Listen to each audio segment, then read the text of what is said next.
Welcome into the Roll Jays podcast. Jimmy Allen, Casey Matthews, Alex Drake, and of course the point guard at Creighton University, Steven Ashworth, joins us here on the Roll Jays podcast. Creighton comes off a 78-43 win last night over Houston Christian. Steven, obviously a great game for you, but even better, you got a little bit of rest last night. How great was it to be able to kind of take in the second half action after you guys were able to extend the lead? Yeah, it was a lot of fun. It's always fun cheering on those guys that put in so many hours. The unseen hours to the typical fan, and they got to have their moments, got to play quite a few minutes, kind of getting a rhythm themselves, and it was fun to cheer them on and give them a few pointers here and there, things you're seeing from the sidelines. Steven, we saw a moment when Jackson McAndrew was coming off the court after a little bit of a rough showing. Obviously, we're not going to look too much into it with it being so easy in the season, but you were one of the first guys to grab him on the bench, and you had a huge grin on your face. What are you saying to him in that moment? A lot of it was just like, hey, man, I've been there before. Like, you feel like it's, the end of the world, and every shot you're going to shoot, like, has to be the next one that's going to go in. And so I think that I was just trying to tell him, like, don't put pressure on yourself. You start thinking about it as a shooter, like, you miss your first two maybe, and then you're like, oh, now I'm 0 for 3. And then it's like, then you can even get into mind games of like, now I need to make 2 in a row to get back to a good percentage. And so it's like, there's so much that goes on with shooting and the mental side of it. And I was just trying to, give him the confidence that we all love watching him shoot, and we know that it's going to go in, and to just be confident with it was really the message, and also to just have fun. It's not that serious. It's not the end of the world. It's all going to be good. And he has a good personality about all that too. Steve, looking at, obviously there's a lot from last night with Max win and, being the all-time winningest coach at Creighton. I'm sure we'll get into some of that. I wanted to talk to you personally, though. We talked a little bit about turnovers over the last couple games. I know you've been, kind of harping on that yourself. 1 turnover, 6 assists last night. So really efficient night there. What was your approach? What was your approach in terms of that, but also knowing like in a game, especially the way they're trying to play it early with limiting the amount of possessions, that getting shots up and taking care of the ball were going to be important for you. So what was your approach last night? Yeah, we had watched the film and we hadn't seen them slow it down that way that they did against us, especially in the first half.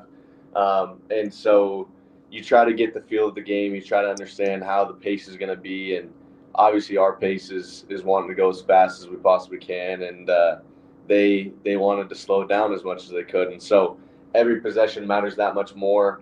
And I think that through watching the film and just recognizing opportunities where it's like, that was just dumb. You can think about it like a quarterback of, is this ball, if it gets through, going to lead to a touchdown, or is it going to lead to, a 4-yard completion? And like, you can kind of weigh in your risk like that on the basketball court as well. It's like, is this pass, if completed, going to lead to a Ryan Kalkbrenner dunk, an easy layup, or is it just going to set someone up on the wing, for their next read? And it's like just making sure that those passes, you kind of weigh in all of those pros and cons to it. And I think that gives you more confidence with the ball in your hands if you just kind of see those reads quicker and quicker and quicker. And I think in transition, I'm seeing those, quite well so far. And, that's props to the guys getting out and running and creating a lot of lanes. It felt like your 3 behind Kalk in transition really sort of turned it for like the rhythm, like offensively, we talk a lot about that, like just staying in a rhythm, sometimes slowing it down offensively like that for them, it gets them out of rhythm. But your hope is that it also keeps your opponent out of their offensive rhythm. But I felt like that 3 in transition where you stopped behind Kalk at the top of the key was kind of like, okay, now we're here. Now we can play. Did it feel like that to you, or did that moment stand out? Yeah, I think I felt kind of what you were saying. Like, you just start to feel it throughout the game. I think we were only at 3 points through the first media timeout. Like, that's not very common with us. And so you start to feel just like the moans and the groans of like, come on, like, let's score, like, here we go. And you mix in a few turnovers there yourselves, and you're like, how are we starting this game? What's going on? But yeah, just staying patient with it all and like trusting the fact that, if your defense is getting stops, you're going to get opportunities to go out and run. And, I think that that's what kind of transpired in the next 4 minutes in that first half after the first media came down a few transition buckets. And I think that kind of just like removed the lid off the basket and like, okay, we're here. That's going to extend their defense, right? Because anytime somebody hits a transition three, the next time down, the coaches are all yelling to get out to the shooters, which then creates closeouts so you can penetrate and kind of play from there. And when Calk's running to the center of the rim, that always puts a lot of pressure on the defense. So you're muted, Jimmy. I'm muted, Jimmy. It's good to know you guys can hear my moans and groans from all the way up to the top of the hockey box down to the court. But Steven, I want to go back even further behind your transition three, because you guys had that 5-minute drought. There isn't a basket scored, and you take a pass and kind of fire it into Ryan and make it an emphasis to get him the ball, and he gets that easy layup under the basket. Was that kind of the mentality coming from the sidelines? Is okay, we got to get 11 going here, and then everything else will kind of fill in around it? Yeah, I mean, I think that it definitely is an emphasis of ours. When a guy is shooting 95%, you should probably get him the ball as Good often take. as you can, right? And so some, like in the game, a lot of it was unsaid. It wasn't like what are we doing? Pass him the ball. It was just like a realization of like if we can get it into him, it's going to open everything else up. And you already noticed it in the first, few possessions, quick double teams, Calk making great decisions, spraying out shooters, and we just missed shots that normally we're going to make. And so you can't get too in your head about all of those things. But at the same time, especially in transition where double teams are much harder to come to, you got to be able to find ways to get him the ball, because in a one-on-one matchup, and even a lot of times in a double team, he's showing what he's capable of, and puts a lot of fear in defenses. Steven, it appears to me, and you can tell me to kick rocks if I'm wrong, I'm used to it with Casey, but it appears early on this season you feel way more comfortable both in your role but knowing what's surrounding you on the court than early on last year. Would you say that's the case, or am I off base? No, I don't think you're off base. I think you could see it in Baylor's second year here, how comfortable he was last season, and just being able to come into an offense and into a system that's just different. I think it's under talked about quite a bit in college athletics right now with the transfer portal, and how difficult it can be at times to get your feet under you, to come to a style where it's just different. The options are different. The play style is different.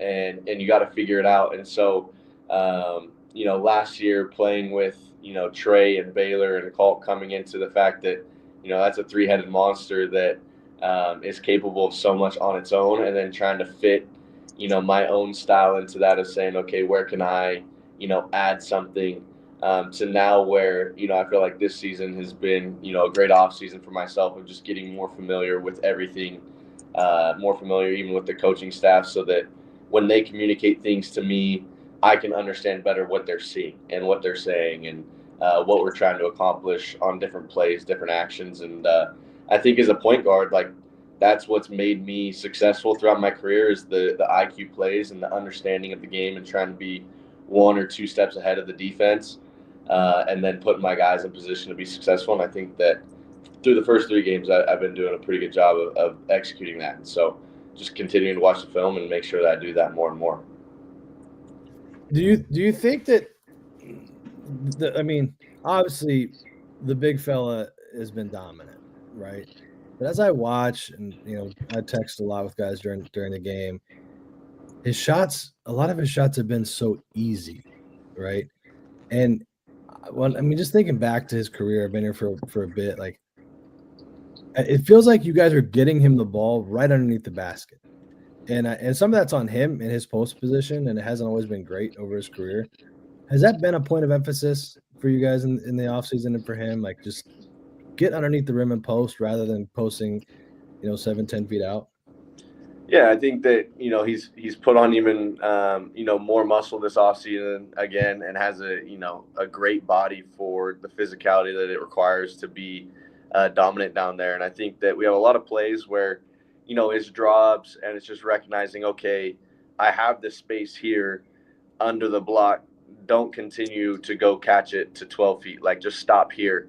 And then, making sure as guards that we have the timing right to where we can deliver it, on time, on target, so he can go right up with it. And so it's definitely an element of both things. And I think that comes with just like more reps, more consistency with, just him and I playing together, Pop and him playing together, Jemai and him, all of the guards that are going to make decisions and hopefully feed him the ball. And so I would agree with you. He's getting a lot of easy looks, close to the basket, whether it's dunks or just lay-ins. And that's a huge credit to all the work he's been doing. And also, I think just our timing as well has been really good for that to, transpire this season. It's the Roll Jays podcast brought to you by Pixel Fire Marketing and Pyramid Contractors. Don't forget you can donate to the Bird Club, which is Creighton's NIL collective.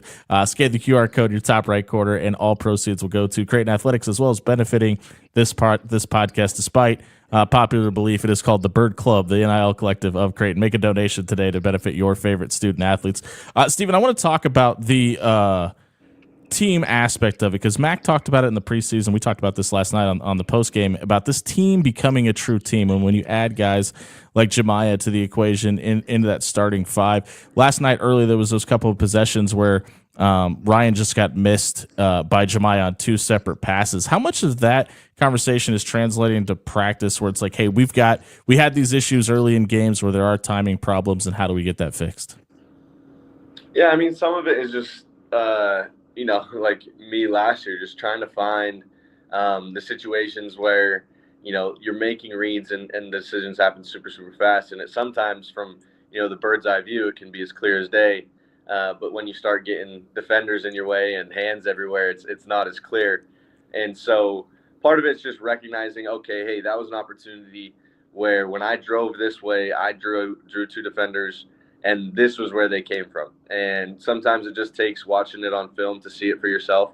And I think that Jemiah has done, a really good job over the last, 3 games of just every game you've seen his development and his role, increase. And for us to be, the type of team we want to be, we need him to be that type of guy, a guy that's assertive and a guy that can make plays for us and make key plays when we need it. And so some of it was, maybe early on we might have missed him in a few situations, but at the same time, Kalk's the personality to where whether we hit him or miss him, it's, he's never barking at, at anybody. It's just a thing where, next play, let's see if we can make that read and make that decision. And, I'm confident that all of our guys will. Steven, I've been really impressed with Jemiah's ability to get out in transition. I think that is something that's a little bit added from the last few teams, just his ability to get to the rim in traffic.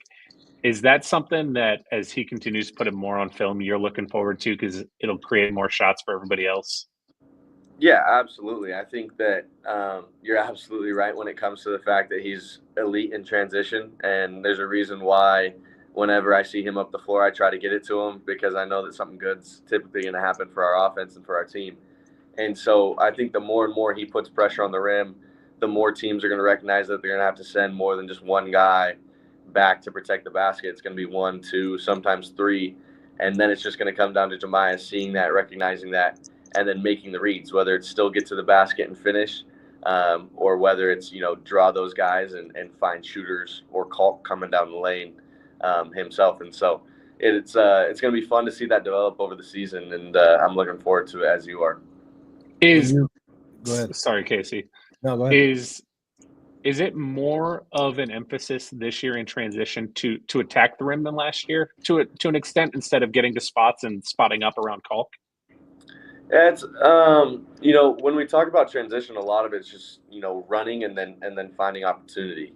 And in years past, it might have been more so to where the guard dribbled it up the whole way and then got into a lot of drags and doubles and different action off of just the point guard dribbling it all the way up.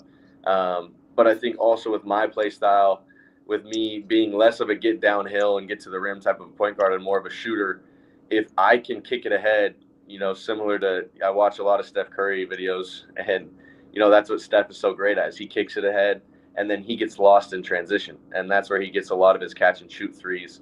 which he's highly effective at, and which I believe I'm highly effective at. And so not only is it advantageous for our team this year to kick it ahead and really attack and keep spraying the ball around in transition, but it's also advantageous for me because my guy is then concerned about the ball that's ahead of me, and he loses me quite a bit in transition. And so some of those things, less of an emphasis of like, hey, you got to get to the rim, and more so just continue to sprint, as fast as we can. Steve, I got to ask that because I brought this up 2 games ago. Your ability to move off the ball, I think, has improved from last year. It was pretty good a year ago, and it's almost reaching the level of elite. That's obviously something that Steph Curry has made his calling card in his entire time in the NBA is off the ball movement, as well as, I don't know if you know this, he shoots the 3 pretty well. Is that kind of where that comes from for you? Is that where that emphasis to move more off the ball has come from, is just watching Steph and how good he is at it? Yeah, no doubt. And I think that I felt like I was really good at that at Utah State, and last year was part of that, just, finding, because sometimes you can move too much and you take away opportunities from your teammates. And so some of that you got to be really careful of. And so sometimes that can keep you stationary. And at times I think that last year that was what I was seeing, is like I just couldn't quite find all the opportunities that were best for me to set screens, to, back cut, to set flares, things like that. And this year I think that with our personnel and then just understanding the offense a little bit better, I've been able to showcase a little bit more of my, ability to move off the ball. And then just that's an IQ thing too, right? It's understanding the time, the score, the situations that we're in on when to move and when to stay. Because it is an art in the game of basketball, and Steph Curry does it better than anybody else. So good guy to learn from. Do you feel like having someone like Mitch, to talk to about, I guess some of the offense helps you? And then 2 is like, can you talk a little bit about him? I know he's been a lot more involved this season in terms of offensive game plans, maybe new sets and wrinkles that you guys want to put in to take advantage of the way some teams are guarding certain actions. Can you talk about his influence a little bit? Yeah, no doubt. Mitch is awesome, and he's been a huge blessing to me in my career, honestly, when it comes to my time here at Creighton, whether it's just getting up individual workouts together, or talking about offensive concepts. And I think that it's always good to have somebody like Mitch in a program where he's been here before, he understands it. And then at the same time, like, we can have conversations that you can't always have, with coaching staffs, when it's, a little bit about, hey, like, this is what I'm seeing. Like, am I totally off base? Am I on base? Like, what do you think when, we set this pin down? Like, if we wrapped it, to the basket and back cut, and then can we set a Spain screen? Like, those things he kind of also sees from his perspective of his playing days, and can kind of give me like, hey, yeah, like, green light, like, that's something we would totally do. Because at the same time, like, all of the assistants and Coach Mack have so much on their plate when it comes to scouting and preparation for practices, all those things. Like, it's not like you couldn't talk to them about it, but it's just like when it comes to their time management, it's not always the most convenient time to talk for 30 minutes about random offensive concepts that you maybe never do. But with Mitch, like, those are the conversations we love to have. And so he's been huge for the program, and I have no doubt that he's going to be a super successful coach if this is the route he continues to take and wants to pursue. He's going to have a lot of good years ahead of him for sure. Talk to us about the moment after the game. Obviously, Coach Mack hits win number 328. He becomes the all-time winningest coach in program history. The emotional video after the win. What was it like in the locker room, and how do you rate his dance moves? Coach Mack's got some moves, man. He's got some moves. He didn't want to showcase all of that he's got, for the cameras. Got to keep some of it off the film. But, super happy for Coach. Really grateful for the opportunity to play for him and learn from him and just be around him on and off the court because, I mentioned on social media, he's a great coach, but an even better person.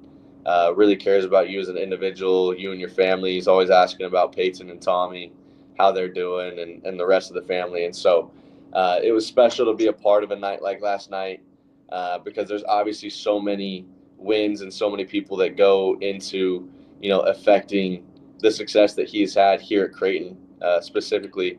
But it's also just a special moment to be the one that, eclipses it, to be in that game, right? It's a night that, I'll never forget. I'm sure he'll never forget. And, it was a lot of fun, and hopefully we have a lot more to come. Steven, watching that video, you see a whole host of former players and former assistants. For me, I don't think it had ever fully hit how many current head coaches there are that had worked for Mac. Is it kind of surprising to see how far his coaching tree has sprawled out there?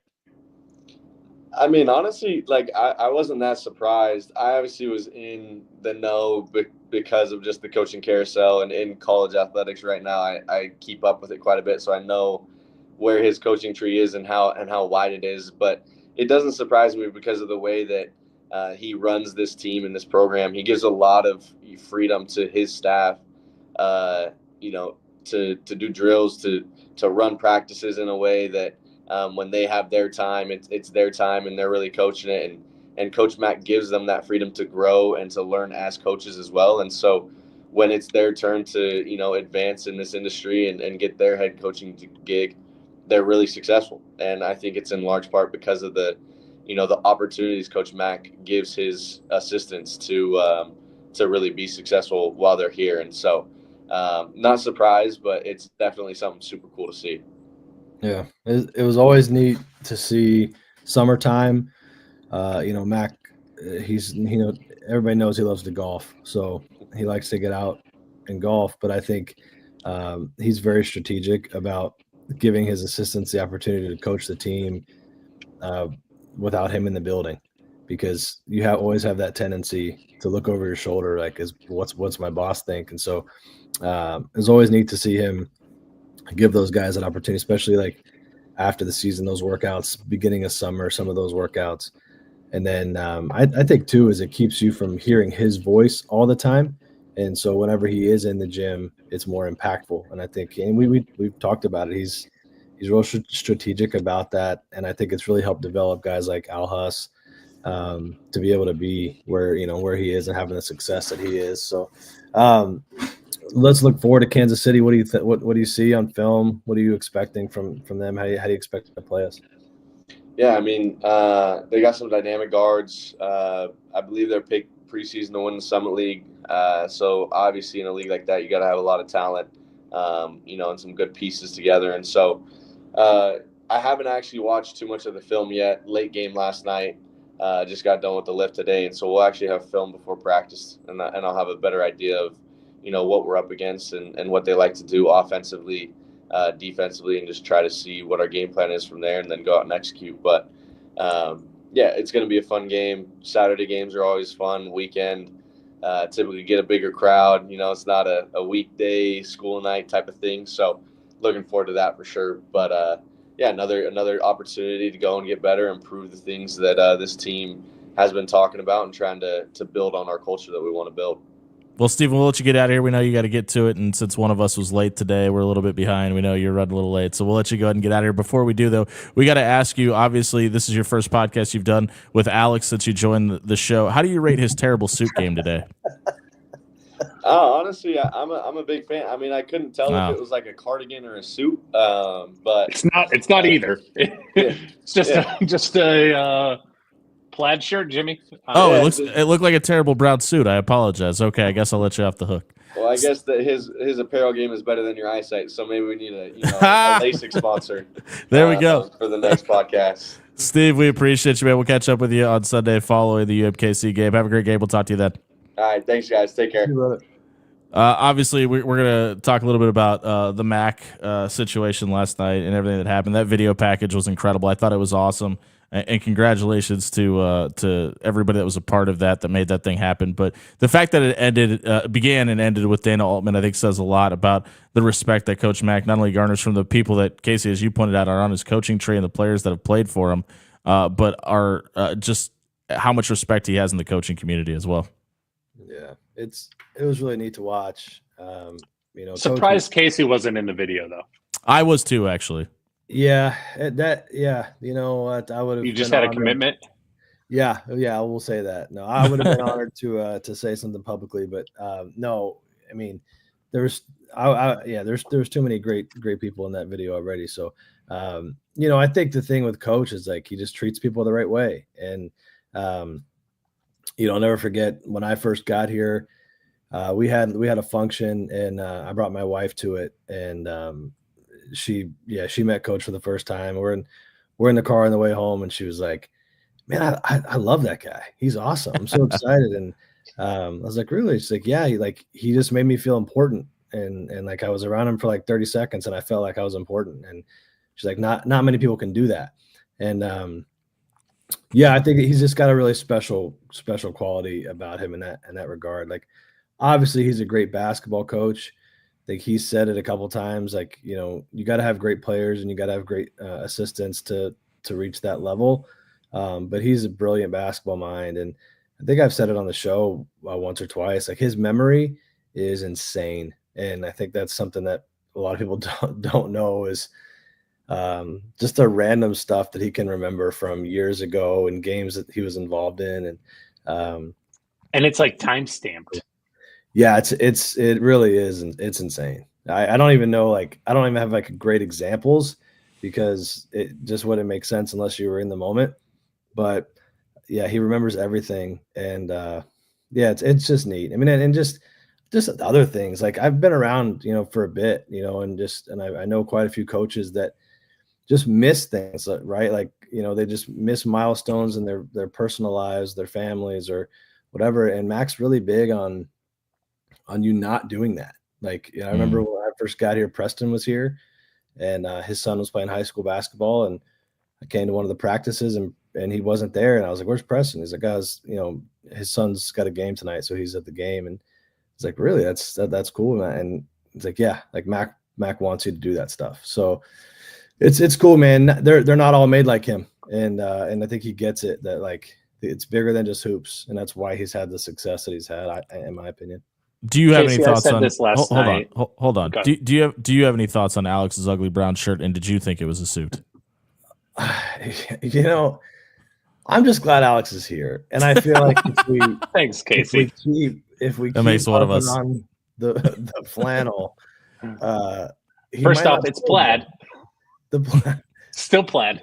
Yeah, whatever it is, still an ugly shirt. we got the new office background in. Yeah. Yeah.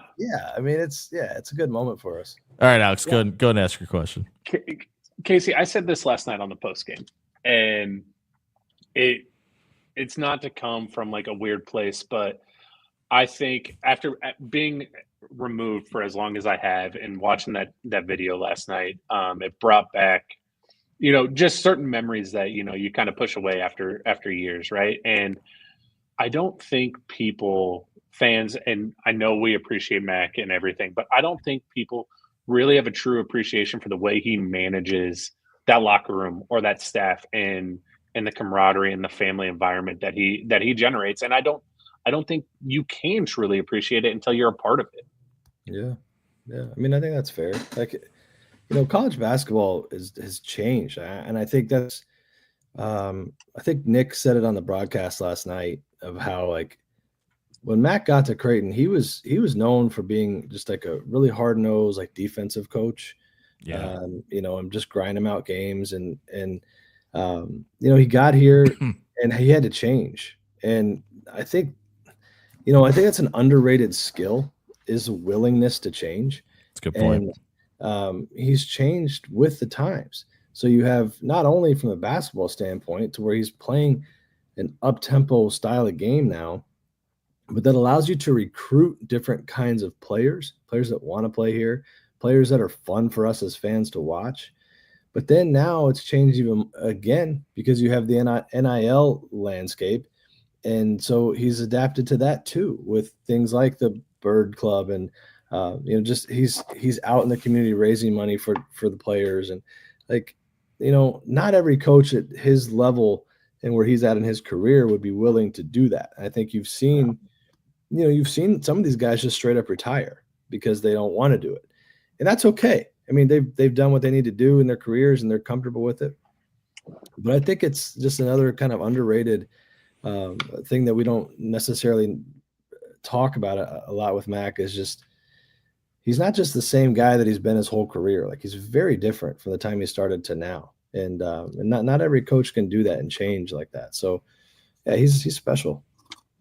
Well, we enjoy everybody coming along with us on this half-hour journey on the Roll Jays podcast, brought to you by Pixel Fire Marketing inside the Pyramid Contractor Studio. We'll be back on Sunday following the matchup with UMKC. Alex Drake and I will be live at the Chai for halftime of Above the Chai at halftime. I won't be there. Oh, that's right. You're right. Again, he quits on us. Casey, this is a great time to ask, and you don't have to answer now, but I want you to think about it. If you want to come do radio and halftime with me on Saturday, I'd love to have you.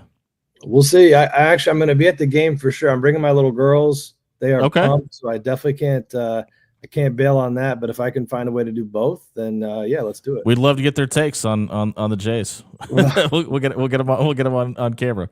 Sounds good. All right. Well, this has been the Roll Jays podcast, brought to you by Pixel Fire Marketing inside the Pyramid Contractor Studio. We'll see you at halftime on Saturday and recap the game on Sunday. Thanks for joining us. Oh, bye, Jimmy. We're still live, though.